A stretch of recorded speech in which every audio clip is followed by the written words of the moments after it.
আসসালামু আলাইকুম। সুপ্রিয় স্নেহ শিক্ষার্থীরা, তোমরা সবাই কেমন আছো? আশা করি আল্লাহর রহমতে ভালো আছো। সূচিপাড়া ডিগ্রি কলেজ কর্তৃক আয়োজিত শেখ হাসান ডিজিটাল ল্যাব থেকে স্বাগত জানাচ্ছি। আমি জহিরুদ্দিন, প্রভাষক, জীববিদ্যা বিভাগ, সূচিপাড়া ডিগ্রি কলেজ, শাহরাস্তি, চাঁদপুর। প্রিয় শিক্ষার্থীরা, এই করোনা ভাইরাস নামক মহামারীতে তোমাদের প্রাথমিক শিক্ষা কার্যক্রম বন্ধ রয়েছে, কিন্তু তোমাদের জন্য অনলাইন ক্লাসের ব্যবস্থা পূর্ব থেকেই চলে আসছে। তাই ধারাবাহিকতা আজকে তোমাদের নতুন ক্লাসে আমি স্বাগত জানাচ্ছি। আজকে যে ক্লাসটি আমি তোমাদের সামনে উপস্থাপন করবো অথবা তোমার সাথে শেয়ার করব, সেই ক্লাসটি হলো শ্রেণী একাদশ দ্বাদশ বিষয় কৃষিকা প্রথম পত্র অধ্যায় 3 বিশেষ উৎপাদন সম্পৃক্ত কৃষি প্রযুক্তি। বিশেষ উৎপাদন সম্পৃক্ত কৃষি প্রযুক্তি। আশা করি তোমরা সম্পূর্ণ ক্লাসটা আমার সাথে থাকবে।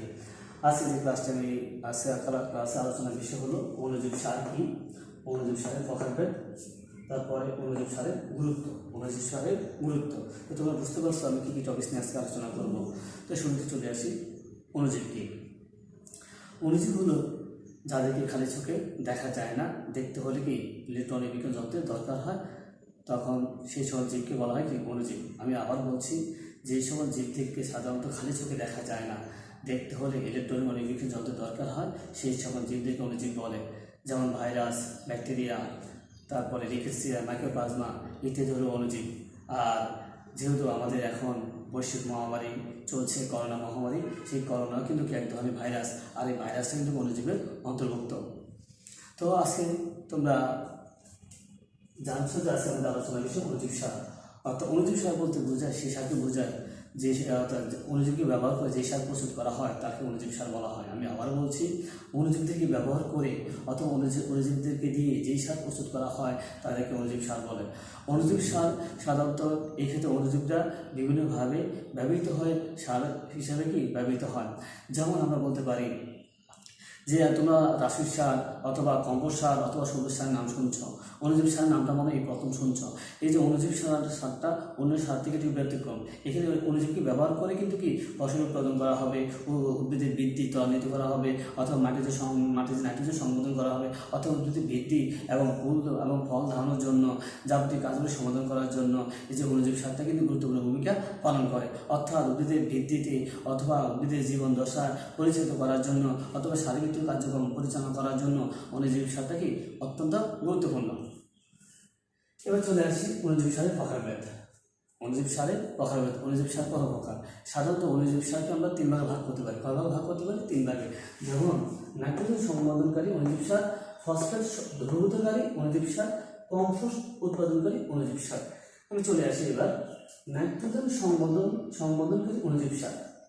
তোমরা জানো অথবা জেনে থাকবে যে উদ্ভিদ সরাসরি কিন্তু কি নাইট্রোজেন গ্যাসটাকে গ্রহণ করতে পারে না বাতাস থেকে।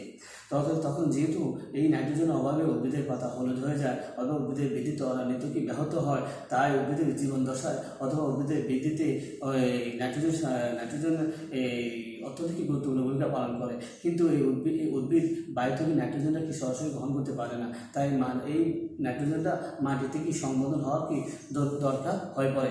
আর অণুজীবরাই সাধারণত মাটিতে এই নাইট্রোজেনটা কি সংবন্ধন করে থাকে। অণুজীবরা যদি মাটিতে নাইট্রোজেন সংবন্ধন না করতো, তাহলে উদ্ভিদ কি নাইট্রোজেন গ্রহণ করতে পারতো না। নাইট্রোজেনের অভাবে অনেক উদ্ভিদ মারা যেত বা ফসল কি ক্ষয় করতে হতো।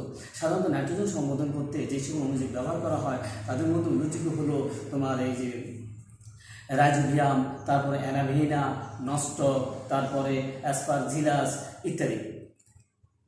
এবার চলে আসি আমি ফসফেট দ্রবীভূতকারী অণুজীব সার। ফসফেট দ্রবীভূতকারী অণুজীব সার এবং সাধারণত মাটিতে ফসফেটটাকে অদ্রবীভূত অবস্থায় থাকে। এই অদ্রবীভূত অবস্থায় সারটাকে উদ্ভিদ গ্রহণ করতে পারে না। উদ্ভিদ গ্রহণ করতে হলে তাদেরকে দ্রবীভূত হতে হয়, অর্থাৎ মাটি আর পানির সাথে সেটাকে মিক্স হতে হয়। যদি পানির সাথে অথবা মাটির সাথে দ্রবীভূত না হয় তাহলে কিন্তু সেই উদ্ভিদকে গ্রহণ করতে পারে না। আমরা জানি উদ্ভিদ মূল রোম দিয়ে কিন্তু কি এই খনিজ লবণগুলো কি গ্রহণ করে থাকে।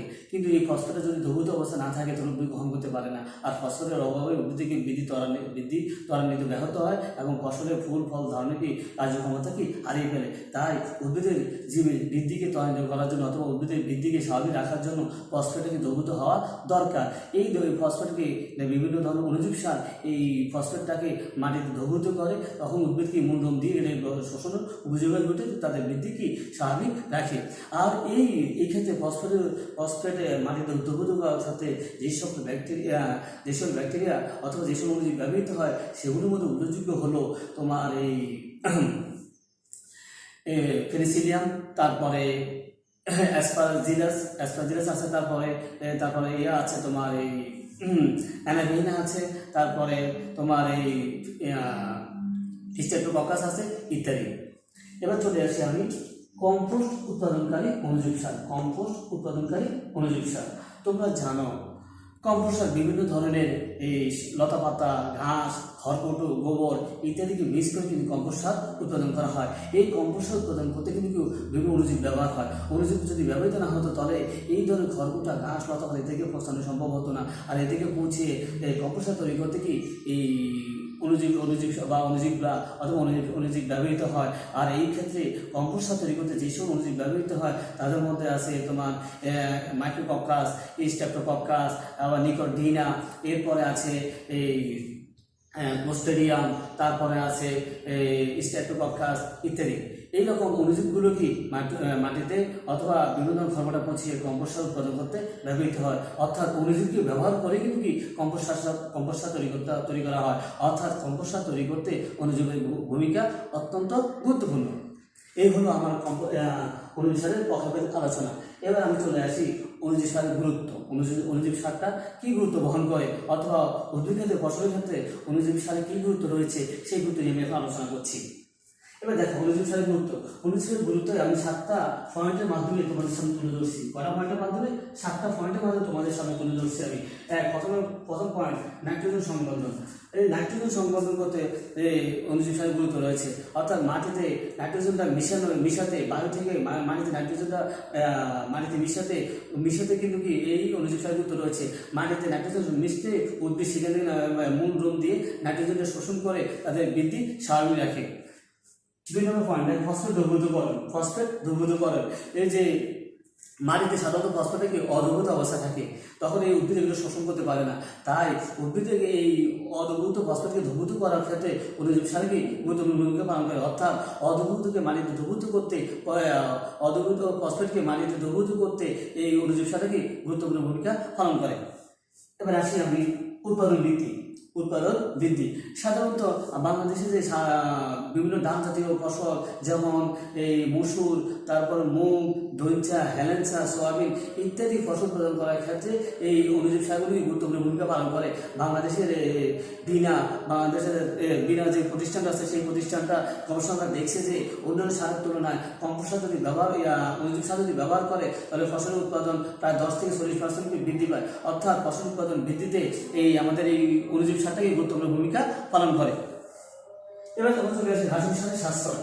আমরা জানি ফসল উৎপাদন করতে গেলে অথবা জমিতে আমরা ফসল উৎপাদন করতে গেলে রাসায়নিক সার ব্যবহার করতে হয়, যেমন টিএসপি, তারপরে ইউরিয়া, তারপরে এমপি।